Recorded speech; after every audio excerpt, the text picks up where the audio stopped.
예, 오늘 호세아 10장에 있는 말씀은 하나님의 심판에 대한 그 호세아 선지자의 경고라고 볼 수가 있습니다.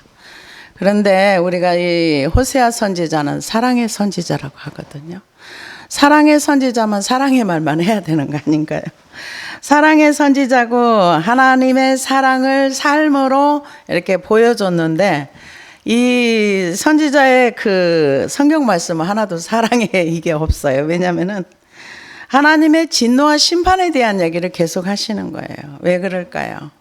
하나님은 공의의 하나님이시고 사랑의 하나님이십니다.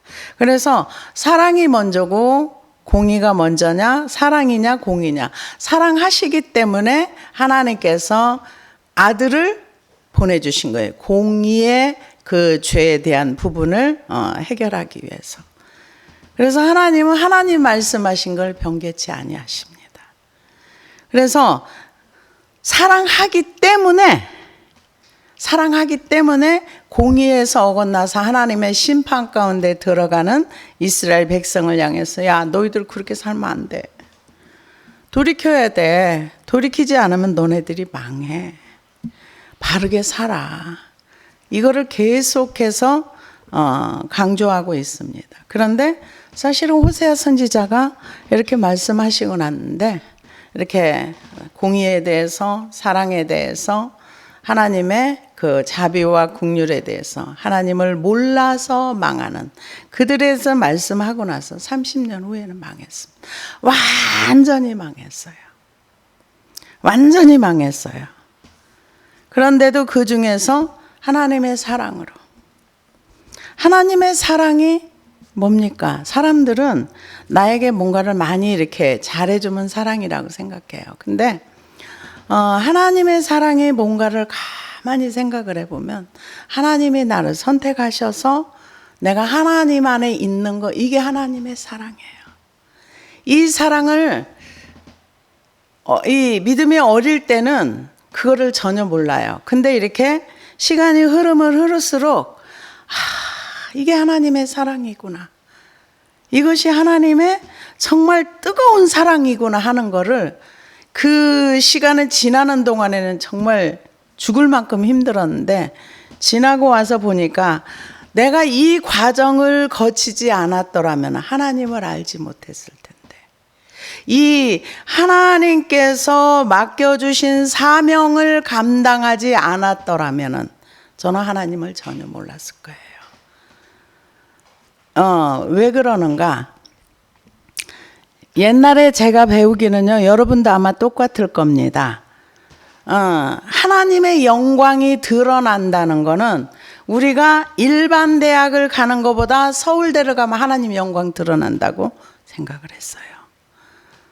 집을 20평에 사는 것보다 30평에 사는 게 하나님의 영광이라고 생각했어요. 이게 제 생각이 아니라 보편적인 모든 사람의 생각이 그랬었어요. 근데 제가 하나님을 경험하고 하나님을 알고 나니까 그거는 사람이 만들어낸 말인 거예요. 사람들이 좀 더 많이 갖고 싶고 하나님을 이용해서 뭔가를 더 갖고 싶고 나를 드러내고 싶은 걸 하나님을 팔아가지고 20평에 사는 것보다 30평에 살면 지가 좋지 하나님이 좋아요? 그렇잖아요. 일반 지방대학 가는데 서울대 가면 본인이 영광 받지. 그렇잖아요. 근데 우리는 그것을 하나님의 영광이라고 생각해요. 근데 말씀을 공부하면서 이렇게 가다 보니까 우리 안에 하나님이 뭐라 그러셨어요? 너희는 세상의 빛이다. 우리가 빛이 아니고 하나님의 말씀의 빛이 우리 안에 들어와서 우리가 세상에서 빛과 소금의 역할을 할 때 사람들이 어두운 가운데 있다가 그 빛을 보고 하나님을 알게 되는 거죠. 그러려면 철저하게 내가 무너지고 부서져야지만 이 빛이 나가는 거예요. 이 빛을 누가 가리는가? 내가 가리는 거예요. 하나님의 생수가 흘러가지 못하게 막는 게 누군가? 바로 나예요. 그래서 하나님에 대한 오해가 우리 삶 속에 너무 많구나 하는 거를 많이 깨달았습니다. 그래서 하나님이 주신 사명을 감당하다 보면 하나님을 배우게 되고 하나님이 어떤 분인가를 알게 되고 나를 알게 되고 죄를 알게 되고 하나님의 은혜를 알게 됩니다.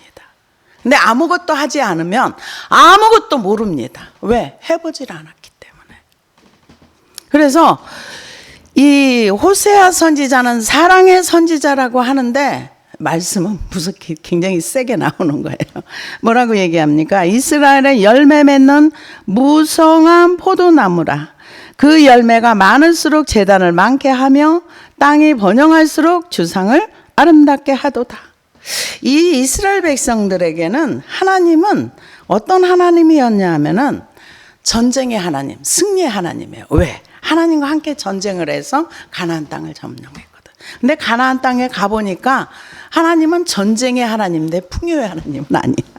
풍요의 하나님은 누가 풍요의 하나님인가? 바알신이 풍요의 하나님인 거예요. 세상 가운데서 내 하나님이 어떤 분이라는 걸 몰랐다는 거예요. 하나님을 몰라요. 사람들이 왜 모릅니까? 알려고 하지 않기 때문에 모르는 거예요. 하나님을 알려고 하고 힘쓰고 애쓰고 시편 119편에 보니까 하나님의 은혜를 구하고 또 구하고 간절히 원할 때 하나님 은혜가 온다. 근데 그 은혜 구하지 않아요. 원하지 않아요. 하나님 자체를 원하지 않기 때문에 그 좋으신 은혜를 우리가 있어도 잘 모르고 알아도 그 속에 들어가려고 하질 않아요.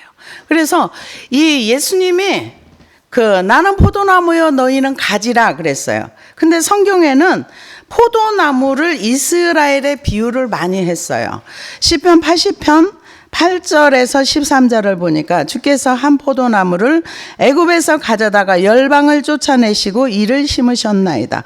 주께서 그 앞서 준비하셨으므로 그 뿌리가 깊이 박혀서 땅에 편만하며 그 그늘이 산들을 가리우고 그 가지는 하나님의 백향목 같으며 그 가지가 바닥까지 뻗고 넝쿨이 강까지 미쳤거늘 주께서 어찌하여 그 담을 허르사 길에 지나는 모든 자로 따게 하셨나이까. 숲을 돼지가 상해하며 들짐승들이 먹었나이다. 이스라엘을 얘기합니다. 포도나무는 울타리가 있어야 돼요. 그래야 들짐승들이 와서 먹지 않는데 하나님이 어느 날 울타리를 싹 걷어버렸어요. 그것을 얘기합니다. 그러면서 에레미야 2장 21절에도 내가 너를 순전한 참 종자 고 귀한 포도나무로 심었거늘 내게 대하여 이방 포도나무의 악한 가지가 되면 어찌미뇨. 주 여호와 내가 말하노라. 내가 잿물로 스스로 씻으며 수다한 비누를 쓸지라도 내 죄악이 오히려 내 앞에 그저 있으리니. 그러니까 그 포도나무를 심었는데 악한 가지가 되는. 그러니까 하나님이 예수님이 나는 포도나무에 너희는 가지. 근데 가지는 이방 이스라엘을 얘기하는데 그 가지가 악한 가지가 됐다는 거죠. 그러고 나서 에스겔 19장에도 보니까 10절에서 11절 내 피의 어미는 물가에 심긴 포도나무 같아서 물이 많음으로 실과가 많고 가지가 무성하며 그 가지들은 건강하며 권세 잡은 자의 홀이 될 만한데 그 하나의 키가 굵은 가지 가운데 높았으며 많은 가지 가운데 뛰어나서 보이다가 분노 중에 뽑혀서 땅에 던짐을 당하며 그 실과는 동풍에 마르고 그 건강한 가지들은 꺾이고 불에 탔나니. 이 얘기는 뭘 얘기합니까? 예수님이 나는 포도나무여 너희는 가지니 너희가 내 안에 내 말이 너희 안에 거하면 무엇이든지 너희가 원하는 대로 이루라. 하나님께서 이스라엘에게 요구하신 것은 삶의 열매입니다. 삶의 열매를 요구하셨어요. 그런데 그들의 삶의 열매가 이방 사람과 똑같은 삶을 살았다는 겁니다. 그래서 하나님께서 그 가지를 잘라버리고 그리고 들짐승들에 줘서 먹게 만들었다 이렇게 표현을 해요. 왜냐? 하나님이 원하시는 열매가 아니었거든요. 그런데 왜 하나님께서 나는 포도나무여 너희는 가지. 포도나무는요 열매 말고는 나무 자체가 아무짝에도 쓸모가 없어요. 포도나무는요 저희도 옛날에 집에서 포도나무를 키운 적이 있어요. 저쪽에서. 그랬는데 포도나무 그 굵기가 그렇게 굵지 않아요. 이렇게 타고 올라가 가지고 이렇게 혼자 이렇게 가지가 힘이 없으니까 받쳐줘야 돼요. 그러면 이제 열매들이 그렇게 포도송이들이 이렇게 큰 것들이 이제 걸쳐가지고 이렇게 열리거든요. 그런데 이 포도나무는 나무 자체가 별 의미가 없어요. 포도나무를 비유한 거는 열매를 얘기하는 거예요. 열매. 하나님께서는 구약이나 신약이나 똑같아요. 구약의 이스라엘 백성들에게 요구하는 거나 오늘 우리에게 요구하는 거나 같은 겁니다. 같은 내용이에요. 그런데 이 하나님께서 축복을 해주셔. 번영의 축복을 주고 이스라엘 백성에게 땅에 기업을 주고 많이 줬어요. 그런데 이스라엘 백성들이 권리는 했는데 의무는 하지 않았어요. 권리는 뭐예요? 하나님의 축복을 많이 줬어요. 그러니까 번영의 축복은 누렸어요. 근데 의무와 책임을 하지 않았어요. 의무와 책임하지 않은 게 뭔가? 하나님을 믿는 자의 삶을 살아내지 않은 거예요. 그러니까 이방인과 똑같다. 하나님이 주신 풍요를 가지고 무슨 짓을 했느냐? 재단을 많게 했다는 거예요. 이스라엘 땅에 딱 들어가 가지고는 하나님은 전쟁의 신, 우리는 전쟁할 때만 하나님이 필요합니다. 이러고 이스라엘 땅에 들어가서는 우리는 지금은 풍요가 필요해요. 그래서 우리는 바알을 섬기겠습니다. 하나님이 주신 풍요를 가지고 재단을 더 많게 했다. 지금 그것을 얘기합니다. 그래서 재단을 많게 했다. 재단을 많게 하며 그 땅이 번영할수록 주상을 아름답게 하도다. 그들이 두 마음을 품었으니 이제 벌을 받을 것이라. 하나님이 그 재단을 쳐서 깨트리며 그 주상을 허시리로다. 하나님이 주신 거를 하나님이 나에게 이렇게 주셨어 이게 아니라 우상이 줬어. 우리가 이렇게 풍요롭게 잘 사는 거는 저 바알이 우리를 축복했으니까 하나님께 받아가지고 영광을 하나님께 돌리지 아니하고 바알의 풍요의 신을 섬겼으니까 우리가 이렇게 잘 먹고 잘 살게 된 거야. 하나님이 두 마음을 품었다고 괘씸하다는 거예요. 하나님은 우리가 하나님만 섬기기를 원하십니다. 세상도 사랑하고 하나님도 사랑하고 아니요 하나님은 그거 싫어 이러세요. 그러면서 야고보서 4장에 보면 뭐라 그래요? 너희가 세상과 벗된 것이 하나님과 원수임을 알지 못하느냐. 세상과 너무 친하다 보면은 하나님과 스스로 원수가 된다는 거예요. 그래서 우리는 두 마음을 섬길 수가, 두 주인을 섬길 수가 없다. 여기 두 마음을 품었다는 거예요. 어떻게? 하나님도 섬기고 풍요한 바알도 섬기고. 그래서 이제 벌을 받을 것이라. 하나님이 그 제단을 쳐서 깨트리시며 그 주상들을 허시리라. 그들이 이제 이르기를 우리가 여호와를 두려워하지 아니하므로 우리에게 왕이 없거니와 왕이 우리를 위하여 무엇을 하리요 하리로다. 이게 무슨 얘기냐면요, 하나님을 두려워하지 않는 사람들은 하나님이 없는 거예요. 지금 그 얘기예요. 우리가 이르기를 여호와를 두려워하지 아니하므로 우리에게는 왕이 없다. 왕이 없는 거죠. 왕이 우리를 위하여서 무엇을 하려? 하나님을 두려워하지 않으니까 왕이 없는 거예요. 근데 하나님을 인식하고 사는 사람이 얼마나 있어요? 하나님을 인식하고 살면 그 사람 믿음 있는 사람이에요. 누구예요? 요셉이잖아요. 다니엘이잖아요. 하나님을 인정하고 인식하면 하나님이 그곳에 함께 계세요. 근데 하나님을 두려워. 요셉이 왜 죄를 못 지었어요? 내가 어찌 하나님 앞에 득죄하래. 하나님을 인정하니까 하나님 앞에서 죄를 지을 수가 없는 거예요. 근데 여기는 하나님이 없으니까, 왕으로 인정을 안 하니까 하나님을 두려워하지도 않고 무서운 게 없다는 거예요. 그리고 왕이 우리를 위하여 무엇을 하리요?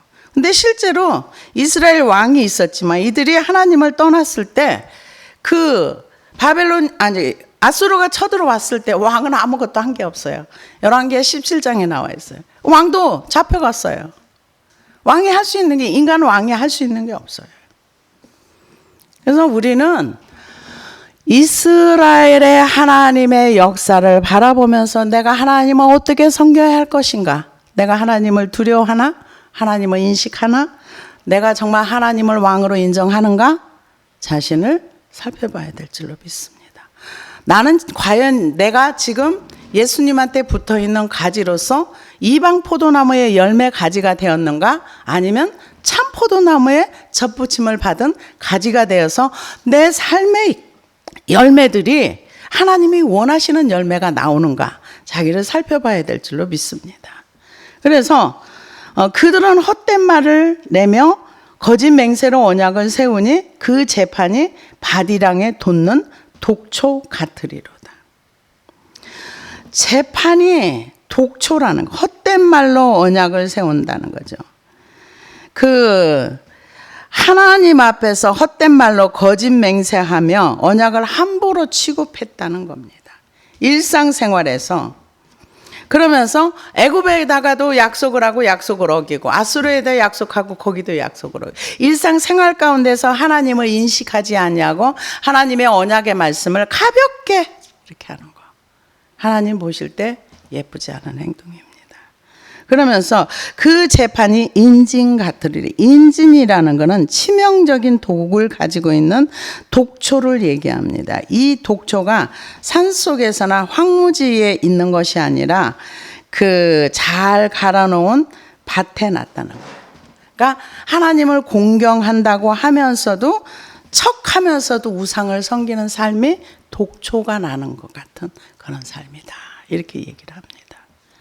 그러면서 사마리아야 주민이 베다원의 송아지로 말미암아 두려워할 것이라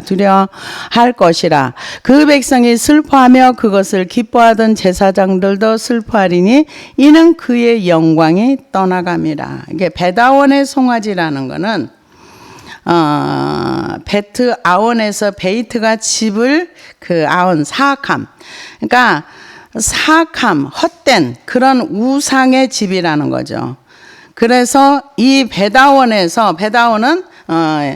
예루살렘 동쪽에 있는 거고요. 베델을 가리키는 말로 보인답니다. 그래서 베델은 지명은 뜻하는데 베다원의 송아지는 여기에서 우상을 숭배하고 사악한 행동을 했다. 그래서 베다원이다 이렇게 얘기를 하고요. 그래서 북이스라엘이 하나님을 섬기는 데서 우상을 숭배하고 사악의 집, 허무의 집 이런 그곳에서 하나님을 섬기는 것이 아니라 우상 숭배를 했던 그곳을 얘기합니다. 그래서 베다원의 송아지로 말미암아 두려워할 것이라. 그래서 이 하나님을 섬기는 그것이 아니라 우상을 숭배하면서 그걸로 말미암아 나중에 슬퍼하며 두려워한다. 왜? 제사장들도 슬퍼한다. 우상 숭배가 많다 보니까 이제 점점 나라가 망해가는 뜻으로 봐야 되겠죠. 그래서 이렇게 슬퍼하는 슬퍼하는 이유가 뭐냐? 하나님의 영광이 떠나갔기 때문에. 하나님의 영광이 있으면 기쁨이 있죠. 근데 하나님의 영광이 떠나갔기 때문에 슬퍼한다 이렇게 얘기를 합니다. 그러면서 그 송아지는 아수르로 옮겨다가 예물로 아랫방에게 드리리니 에브라임은 수치를 받을 것이요 이스라엘은 자기들의 계책을 부끄러워할 것이며 그 예물로 드린다는 것은 상대방의 도움을 바라면서 조공을 바친다는 뜻입니다. 그래서 남왕국 유다도 그랬고 성전의 금은을 이방인에게 조공으로 바쳤습니다. 북이스라엘은 금송아지를 조공으로 바쳤다고 볼 수 있습니다. 하나님이 원치 않는 삶을 산다 이렇게 보면 될 것입니다. 그래서 아마 북이스라엘은 베델에 있는 송아지를 갖다가 예물로 바치고 남유다는 성전에 금은 보석을 해서 아수르에 갖다 주고 또 나중에 이쪽에다 갖다 주고 하나님께서 그거를 그냥 영광이 떠나갑니다 이렇게 표현을 했습니다. 그 송아지는 아수르로 옮겨다가 예물로 야레방에게 드리리니 에브라임은 수치를 받을 것이요 이스라엘은 자기들의 계책을 부끄러워할 것이라. 사마리아의 왕은 물 위에 있는 거품같이 멸망할 것이며. 여러분 물 위의 거품이 순식간에 꺼지잖아요. 그런 것처럼 지금 현재 여로보암 2세가 통치를 해서 땅이 넓어지고 지경이 넓어지고 경제가 부흥이 되지만 한순간에 망한다. 거품이 꺼지듯이 북이스라엘은 망한다.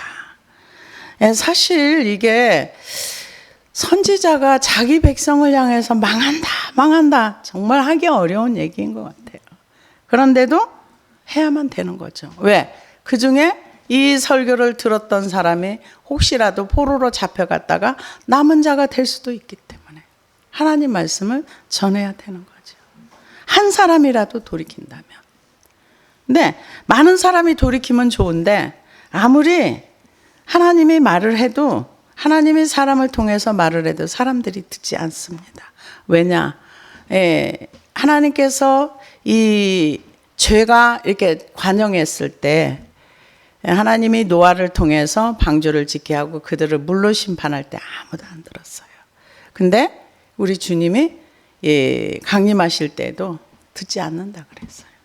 그래서 우리가 성경을 보면 한 사람은 데려감을 당하고 한 사람은 남는다 이렇게 얘기를 하니까 50%라고 생각을 하는데 50% 아닙니다, 여러분. 그 얘기는 준비된 사람은 잠을 자든지 밭을 가든지 뭐 하든지 간다는 얘기고 준비가 안 된 사람은 남는다는 얘기예요. 근데 대부분 이걸 50%로 그럼 뭐 두 사람 중에 한 사람 가면 뭐 나 정도야 갈 수 있지 이렇게 생각하는데 그 우리가 하나님의 공중 강림하실 때 올라가는 기준은 우리의 기준이 아니에요. 예배 참석의 기준도 아니에요. 그건 하나님과 관계성의 기준이에요. 그건 우리가 정하는 게 아니에요. 그건 하나님이 하시는 일이에요. 그걸 우리는 모릅니다. 그날도 모르고 그 시도 모르고 단지 세상의 흐름을 바라볼 때 가까이 오는 거 아니야? 정신 차려야 되겠네. 그냥 우리는 이 정도밖에 몰라요. 그래서 사마리아 왕은 물 위에 있는 거품같이 그러니까 순식간에 망한다는 거죠. 30년 만에 왕이 6번 바뀌었어요. 나중에 6개월짜리 왕도 있었죠. 그래서 이스라엘의 죄, 곧 아웬의 산당은 파괴되어 가시와 찔레가 그 제단 위에 날 것이니 그때 그들이 산더러 우리를 가리우라 할 것이요 작은 산더러 우리 위에 무너지려 하리라. 이거는 요한계시록에 나오는 내용이에요. 계시록에 보면은 6장 15절에 17절을 보니까 땅의 임금들과 왕족들과 장군들과 부자들과 강한 자들과 각 종과 자주자가 굴과 산 바위 틈에 숨어 산과 바위에게 이르되 우리 위에 떨어져 보좌에 앉으시니 낮에서와 어린 양의 진노에서 우리를 가리우라. 그들의 진노의 큰 날에 이르렀으니 누가 능히 서리요 하더라. 그러니까 그만큼 전쟁의 날이 이들에게는 두려움의 시간이라는 거죠. 그래서 여기에 보면은 그 가시와 찔레가 난다는 것은 저주 가운데 있다는 얘기예요. 하나님의 말씀을 불순종함으로 인해서 저주를 받았을 때 땅이 가시와 엉겅퀴를 낸다 그랬어요. 그래서 북이스라엘이 하나님의 말씀을 불순종했을 때 저주 가운데 들어간다는 거죠. 가시와 엉겅퀴는 말씀이 결실하지 못해 하나님의 저주 가운데 있는 거예요. 내가 말씀을 순종하지 않고 사는 삶은 절대로 복된 삶이 아닙니다. 내가 하나님에 대해서 모르는 것도 복 있는 삶이 아니에요. 알려고 노력해야 되고 힘써야 되고 애써야 됩니다. 왜? 몰라서 죄 짓는 게 너무 많거든요. 몰라서 고통받기를 어겼다고 사람이 그거를 면제받는 거 아니거든요. 근데 어젠가 제가 이렇게 보다 보니까 몰라서 네 사람이 죽었더라고요. 갑자기 사람들이 이렇게 담이 있고 우리나라 같아요. 담이 있고 사람들이 그늘을 피해가지고 이렇게 몇 명 여러 명이 있었어요. 근데 어떤 아저씨도 의자를 가지고 담 밑에 가서 그늘에 앉으려고 이렇게 하는데 한순간에 담이 훅 하고 넘어져 버린 거예요. 사람들이 있는 쪽으로. 넘어져서 4명이 죽고 몇 명이 부상을 당했어요. 갑자기. 담이 넘어졌는데. 그래서 저는 담이 넘어지면 사람이 죽는 걸 알아요. 왜냐하면은 저희 친정 고모부가 담을 이렇게 잡고 이제 문이 잠겼으니까 담이 좀 얕아가지고 담 잡고 어떻게 하려다가 그 담하고 함께 넘어져서 현장에서 가셨거든요. 그래서 담이 넘어지는 게 얼마나 무섭다는 건 저는 경험을 통해서 알아요. 아는데 실제로 그 담이 그렇게 무너져가지고 우리는. 그러니까 우리의 삶 가운데 우리가 어느 날 갑자기 무슨 일을 당할지 아무도 모르는 거예요. 그래서 우리 위에 무너지라. 무너지면 죽는 거 알아요. 아는데도 더 무서운 게 있으니까 그것을 피하게 해서 사나 우리 위에 무너지라. 나중에 예수님이 재림하시면 사람들에게는 공포 그 자체예요. 두려움을 인간의 언어로 표현할 수가 없습니다. 그래서 이 저주 가운데 있다가 우리를 가리우라. 그들이 산더러 우리를 가리라 할 것이요. 작은 산들을 우리의 무너지라 하리라. 무너지면 자기네 개박살나는 거 알거든요. 그래도 그렇게 한다는 거죠. 그만큼 이 심판의 날이, 진노의 날이 무섭다는 거예요. 우리가 하나님을 가볍게 생각하면 절대로 안 됩니다. 하나님은 우리가 절대로 가볍게 생각할 수 있는 그런 분이 아닙니다. 하나님에 대해서 너무 모르기 때문에 쉽게 생각하고 쉽게 말합니다. 이스라엘아, 내가 기브아 시대로부터 범죄하더니 지금까지 죄를 짓는구나. 그러나 범죄한 자손들에 대한 전쟁이 어찌 기브아에서 일어나지 않겠느냐. 기브아 시대라는 것은 북이스라엘이 기브아 시대부터 당시부터 300년 이상 지속적으로 죄를 짓고 있다는 얘기예요. 300년 이상. 기브아 시대는 사사기 19장에서 21장까지 사건을 배경으로 하고 있습니다. 이거는 입에 담기도 어려운 얘기지만은 한 레인이 첩을 데리고, 레인은 원래 첩 두면 안 되거든요. 첩을 데리고 기브아로 갔다가 거기에서 강간을 당해서 여자가 죽었어요. 그러고 나니까 12토막을 보내가지고 그 전쟁이 일어난 거죠. 베냐민 지파하고. 그러고 나서 베냐민 족속이 거의 진멸돼. 600명 빼고는 다 죽었어요. 지금 그걸 얘기하는 거예요. 근데 지금은 북이스라엘이 다 죽게 생겼다는 거예요. 그때 기브아 시대로부터 지금까지 범죄를 했는데 이제는 그러면서 하는 얘기가 지금까지 죄를 짓는구나. 그러나 범죄한 자손들에 대한 전쟁이 어찌 기브아에서 일어나지 않겠느냐. 이제 너네가 다 죽어 이 얘기예요. 그때는 베냐민 지파만 죽었지만은 지금은 그 죄가 계속 쌓여가지고 너네가 다 죽어. 지금 그걸 얘기합니다. 내가 원하는 때에 그들을 징계하리니 그들이 두 가지 죄에 걸릴 때 만민이 모여서 그들을 치리라. 내가 원하는 때는 하나님이 정해 놓으신 불의한 자들을 징벌할 때, 심판의 시간입니다. 근데 이 시간은 우리가 아무도 몰라요. 이사야 13장 21절에서 보니까 오직 들짐승들이 거기 엎드리고 부르짖는 짐승이 그 가옥에 충만하며 타조가 거기 깃들이며 들양이 거기서 뛸 것이요. 그 궁성에서 실랑이 부르짖을 것이요 화려한 전에는 들깨가 울 것이라. 그의 때가 가까우며 그의 날이 오래지 아니하리라. 그러니까 하나님의 시간이 되면 이만큼 황폐해진다는 거죠. 그러면서 갈라디아서 6장 7절에 10절을 보니까 스스로 속이지 말라. 하나님을 만홀히 여김을 받지 아니하시나니 사람이 무엇으로 심든지 그대로 거두리라. 자기 육체를 위하여 심는 자는 육체로부터 썩어질 것을 거두고 성령을 위하여 심는 자는 성령으로부터 영생을 거두리라. 우리가 선을 행하되 낙심하지 말지니 피곤하지 아니하면 때가 이름에 거두리라. 그러므로 우리는 기회 있는 대로 모든 이에게 착한 일을 하되 더욱 믿음의 가정들에게 할지니라. 두 가지 죄, 그들이 원하는 그 두 가지 죄에 걸릴 때 하나는 우상 숭배하고 하나는 하나님을 떠난 거죠. 과거 기브아에서 지은 죄와 똑같은 죄를 지금도 짓고 있고 우상 숭배와 더불어서 음란과 부정과 이런 것들의 죄를 계속 짓는다는 거죠. 그 금송아지 세운 우상 숭배를 얘기하는 거고요. 그러면서 하나님께서 뭐라고 얘기하느냐. 내가 원하는 때에 그들을 징계하리니 그들이 두 가지 죄에 걸릴 때 만미 모여서 그들을 치리라. 에브라임은 마치 길들이는 암소 같아서 곡식 밟기를 좋아하나 내가 그의 아름다운 목에 멍에를 메우고 에브라임 위에 사람을 태우리니 유다가 밭을 갈고 야곱이 흙덩이를 깨트리라. 이 얘기는 우리가 무슨 얘기인지 잘 모를 수 있습니다. 왜냐하면요, 에브라임 마치 길들이는 암소 같아서 곡식 밟기를 좋아하니, 에브라임은 북이스라엘 전체를 얘기하는데요. 전에는 이 잘 길들이는 암소 같이 그 목에 아름다운, 그냥 멍에 메고 밭 갈고 이렇게 살았다는 거죠. 그 얘기는 북이스라엘이 수고한 만큼 먹었다는 거예요. 노력한 만큼, 애쓴 만큼 풍족하게 먹고 얽매이고 이렇게 누구에게 포로되지 않고 살았다.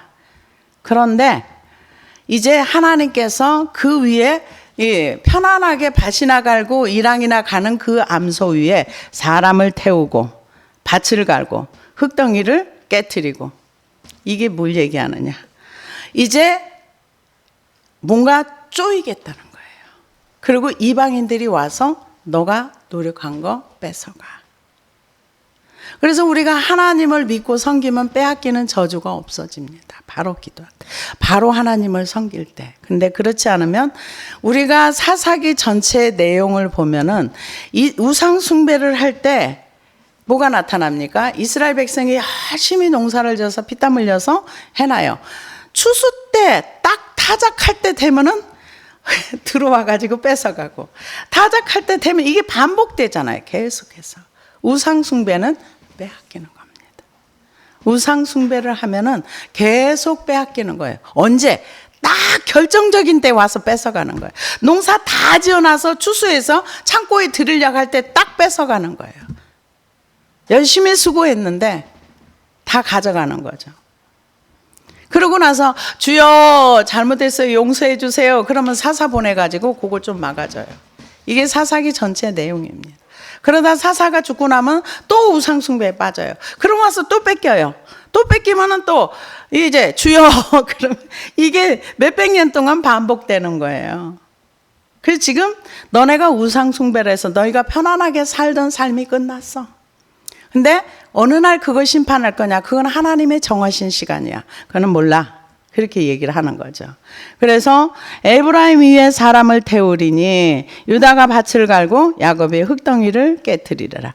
너희가 자기를 위하여 공의를 심고 인애를 거두라. 너희 묵은 땅을 기경하라. 여기서 자기를 위하여 인애를 심으라고 얘기합니다. 자기를 위하, 보통 우리는 자기를 위하여 우상 숭배를 합니다. 근데 우리가 하나님을 섬기는 것은 정말로 자기 영혼을 위한 겁니다. 자기 영혼을 위한 거예요. 그래서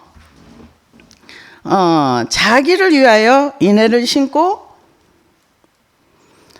공의를 심고 인애를 거두라. 사람들은 악을 밭갈고 죄를 거둡니다.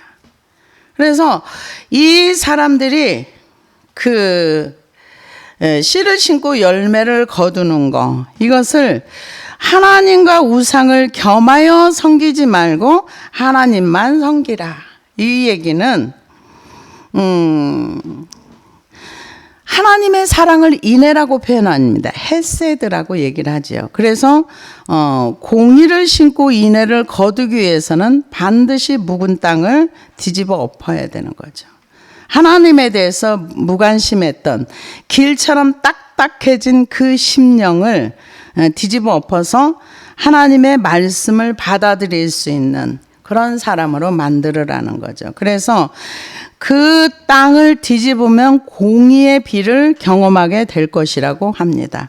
땅을 아무리 뒤집어도, 거기에 곡식을 심어도 물이 없으면 결실할 수 없습니다. 그래서 공의의 비가 합해져서 의의 열매의 결실이 맺히게 되는 겁니다. 그래서 신명기에 보니까 하나님께서 이 얘기를 말씀하셨어요. 신명기 32장 1절에 4절을 보니까 하늘이여 귀를 기울이라 내가 말하리라. 땅은 내 입의 말을 들을지어다. 나의 교훈은 내리는 비요. 나의 말은 맺히는 이슬이요.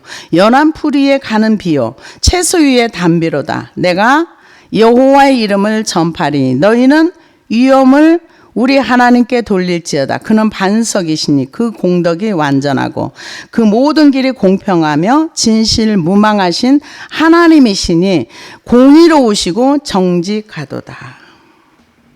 이게 뭘 얘기합니까? 하나님께서 공의를 심고 의를 거두라. 이 얘기는 굉장히 중요한 얘기입니다.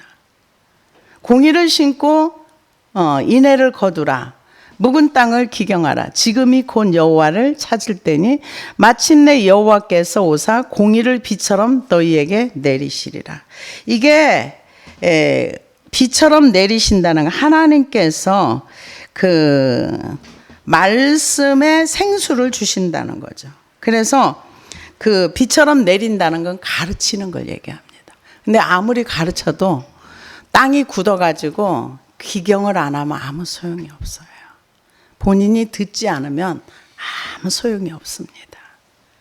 그래서 하나님이 원하시는 거는 땅을 갈아엎어가지고 하나님의 교훈의 말씀을 받아서 그걸 생수로 받아들여서 말씀에 공의를 심고 의를 비처럼 그 인애를 이렇게 거둘 수 있는 그런 사람이 되라는 거죠. 인애를 거두라. 너희 묵은 땅을 기경하라. 그래서 에레미야 시대에도 에레미야 선지자가 이 말씀을 했습니다. 진실과 공평과 정의로 여호와의 삶을 가리켜 맹세하면 열방이 나로 인하여 스스로 복을 빌며 나로 인하여 자랑하리라.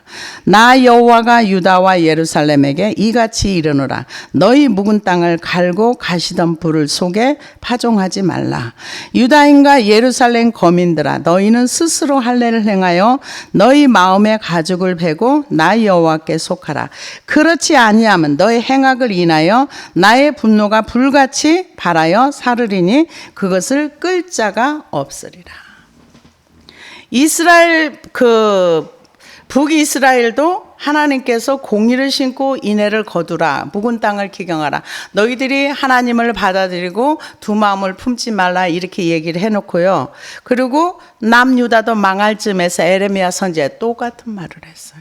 똑같은 말. 진실과 공평과 정의로 여호와의 삶을 살으라는 거죠. 그러면서 스스로 할례를 행하여 마음의 가죽을 빼고 그러면 하나님께서 용서하시고 받아준다는 거죠. 이사야 26장 10절에 보면 악인은 은총을 입을지라도 의를 배우지 아니하며 정직한 땅에서 불의를 행하고 여호와의 위엄을 돌아보지 아니하는도다. 하나님의 은총을 입어도 의를 배우지 않는다는 거죠. 그게 누구냐? 악인이라는 겁니다.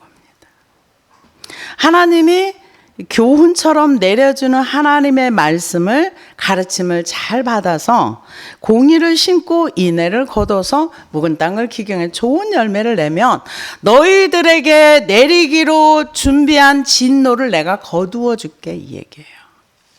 그래서 에레미야에도 하나님 뭐라 그래요? 가시던 불 위에 파종하지 말라. 그러니까 우리가 하나님을 받아들이기 말씀을 받아들여서 내 마음에 심기 전에 이 저주 아래 있는 거 가시, 염려, 두려움 이거 싹 빼라는 거예요. 근데 안 하죠. 그래서 너희는 악을 바꿔라 죄를 거두고 거짓 열매를 먹었나니 이는 내가 내 길과 내 용사의 많음을 의뢰하였습니다. 악을 바꿔라. 이게 무슨 얘기입니까? 악을 바꾼다는 건 하나님 없는 상태로 인생을 경작하며 살았다는 거예요. 거짓 열매는 우상 숭배하면서 하나님을 의지하지 않았다. 우리는 하나님 의지 안 하는 거 죄라고 생각 안 해요. 근데 성경은 죄라고 말합니다. 내가 하나님한테 뭐 범죄한 것도 아닌데. 아니요. 하나님은 하나님을 의지하라고 해요. 너를 믿지 말라는 거죠. 주변을 믿지 말고 용사의 많음을 믿지 말고 무엇도 믿지 말고 하나님 믿으라. 근데 안 믿어요. 안 믿으니까 악을 밭갈고 죄를 거두고 거짓 열매를 먹었나니.